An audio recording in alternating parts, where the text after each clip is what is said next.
What's up, guys? Welcome back to the third and final part of the off-season heading into 2018. It says 2016, but of course you got to add those 2 years to account for the 2 years that we're adding this dynasty. But I just wanted to give a little bit of a season preview, and we're going to start off with the schedule. We're going to open up against UTSA. That's going to be a home game. And then we're going to have 3 road games against some tough opponents, but I scheduled that UTSA game kind of as an easier game.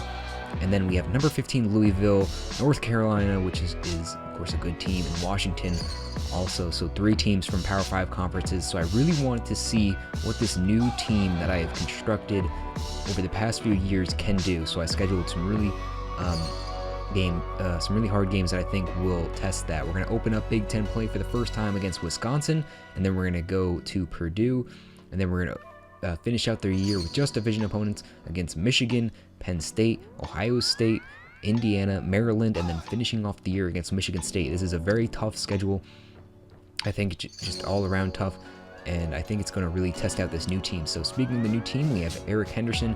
This is the guy I've been, kind of very confident in that he can replace Hayden Reddick and do better than Reddick, and from practice, he's definitely the best quarterback we have on the roster. Nick Lawson beat out Mike Woods in just a little bit of the plays that I've ran just to see who's better. Nick Lawson has more of a skill set than I want, although Mike Woods will be playing a lot this year. Anthony Folkert's still at fullback. Terrell Harmon is going to be our number 1 receiver just because he is the most experienced. Dustin Neal was very good last year, but I think having the speed on the outside was a little bit more important. So Dustin Neal will play on the inside or at the number 2 position, and then we have Allen, Edwards, Lilly, and Macklin just as our backup guys. Nakia Griffin, we've seen what he can do last year. Rollins as the backup spot, and Kaineri will eventually move to fullback. And then we have our left guard and our center, our right guard, and our right tackle have all returned from last year. Those are all seniors, but we do have, I think, 3 or 4 guys returning on the offensive line, so it should be pretty good this year. Jimmy Hogan is returning from last year. We have Marcus Ford at left end. Aaron Newell will be our number 1 defensive tackle just because he's a better run stopper, so I want that in case we run like 3 defensive tackles, or 3 defensive linemen. Wifei will remain at that number 2 spot. Trevor Morris is our starting left outside linebacker, but Zeph Little is a recruit that is very closely rated to him, so depending on what happens, he might be the starter.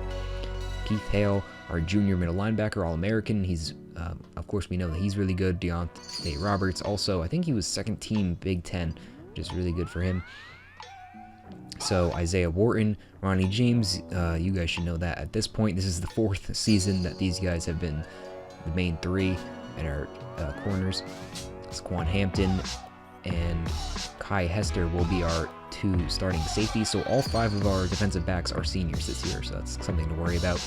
Andy Larson and Thomas Williams will be on the specialist unit, as well as Michael Mathis, who does have the speed for returner. So I don't want Terrell Harmon there just because he's part of our offense. Don't want him getting hurt, so I'd rather have Michael Mathis. So now I wanted to jump into some practice and just talk about this new team that I have built. So of course, starting off is Eric Henderson. I'm very confident in what he can do. I think he's as good as Hayden Reddick already, which is really good because he's a sophomore, but he also has the ability on the ground with his legs. So I think that's really going to open up our offense here. As we are running some new formations, this is the shotgun split, because I do want to utilize both running backs. Although Lawson will be getting the majority, I still want to utilize Mike Woods as well. Talking about Nick Lawson, he will be wearing number 5, and again, he's going to be the number 1, and he is just very elusive, and he's not as fast as Mike Woods, and I usually use speed backs, but I do like his ability to break tackles. And then we're talking about Eric Henderson. He's number 17. He's a little bit short, but I think he can get the job done. Mike Woods is going to be wearing number 22. Again, he's going to be the backup. He's a little more of a speed back, so maybe see him more on some stretch plays. Dustin Neal has changed his number to number 1, and I want to keep that kind of a tradition, as if we have some elite player, give him number 1. I don't know, just to see what happens, but I'm really excited what he can do. And Terrell Harmon will be playing on that outside role, and he'll be keeping his number as 85. But so that is just the new the new look that we're going to be looking at a lot. And of course, we have some other players to talk about. Nakia Griffin, we saw what he can do last year. I'm very excited for what he can do. He's not very highly rated, but I think he can make some big plays for us over the middle. And of course, we have the line, which is the best line that we've had so far in this series. So that is very good. So our entire offense has improved. If not, I think as far as quarterback and running back, the worst we can do is the same as last year. But I think our offensive line is a lot better. And, even if we do the same, I think it's still good for us because just of how young our offense is. But talking about the defense, I don't control the defense. I'm still an offensive coordinator. And, some people have been commenting.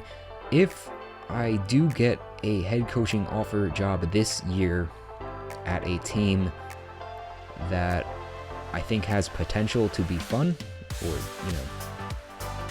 just something like that, then I will take it.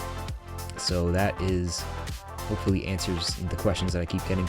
But if I get a head coaching job at some team that I just don't feel like would make the series interesting, then I won't do it. But that does not really exclude any teams at this point. I'll think about it during the season. I'll look at the coaches that are about to be fired and see what teams maybe I would like to choose. But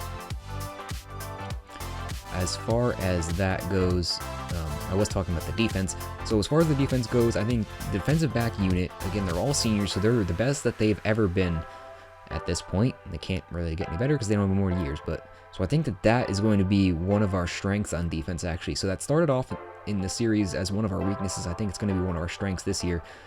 And as far as our front seven, I think our linebackers are also, a lot better. Deontay Roberts was a lot better than I expected.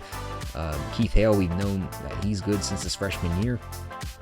And now we have Trevor Morris, who hasn't really played, and Zeph Little, who's a freshman at left outside linebacker. So I think that is something a little bit concerning, but I think that they do also have potential. As far as our front four, I did lower the sliders a little bit because we did lead the league in sacks. I did lower that a little bit, so I think our defensive front, they might be a little better, they might be a little worse, I don't really know. It should be about the same. I tried to just tone it down a little bit because I think we did get a little bit more sacks than what was, possible. I don't know. So as long as our defensive coordinator can keep up the pressure, keep up the good play calling that always seems to, net some punts and some turnovers, I think we have a serious shot at making a run in the Big Ten as long as a few, factors come up. We have yet to beat Ohio State. They're a team that just keeps on beating us down every single year. It'll be interesting now that JT Barrett is gone. So, we both have new teams, so maybe we have a shot at beating them this year. We struggled against Penn State this year, and they're a team that's beat us, I think, twice now. We've only beaten them once, so they're a team to look out for as well. Michigan as well, they're ranked again. They had a pretty off year last year, but we did have beaten them twice in this series, so we're hoping that can be a game that we can win. We also have Indiana, Michigan State, and Maryland. Maryland's never really posed us any threat. Michigan State has come close a lot, and Indiana has also been a team that we kind of overlook, but always seems to come close to beating us. I think they beat us once. So yeah, we also have Wisconsin and Purdue. It's kind of hard to tell at this point what they're going to do. Wisconsin is obviously a very good team, so I think, we have a really good shot at doing something at least better than we have before. And maybe even this, I think the ceiling is a Big Ten championship bid. I think we have the ability to maybe lead the East as long as Ohio State can back up a little bit from what they're doing. I think we might have a shot. But I hope you guys are excited for season number 4. The rest of this video is just going to be more practice plays so you can see some of the new players. And I will see you guys in week number 1, or game number 1, I guess, against UTSA. I hope you guys enjoyed, and I will catch you later. Goodbye.